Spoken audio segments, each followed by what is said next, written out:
that oil prices have been steady, but the incoming Trump administration is adding another layer of uncertainty to the market, and I think there's a bit of a confusion in the market, and we're trying to put the pieces together on what this new Trump administration might mean for oil prices. But the way that we've laid it out in terms of the potential upside catalysts versus downside catalysts is that on the upside, of course, there's the sanctions.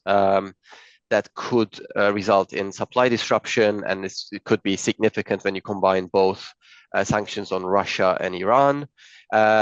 Tariffs on Canada appears to be seen as an upside catalyst and seems to be a significant one.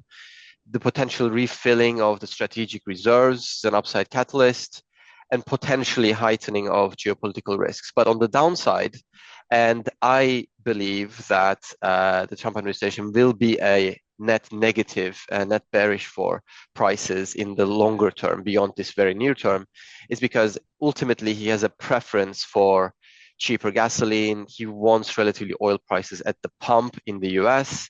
So that I think is the major downside catalyst that will be the dominant one.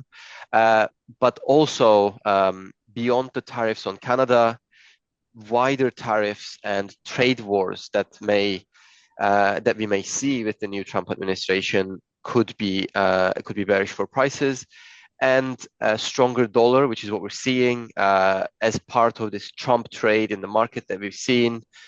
A lot of inflationary policies, which might mean higher rates for longer. Stronger dollar generally could be bearish for oil prices.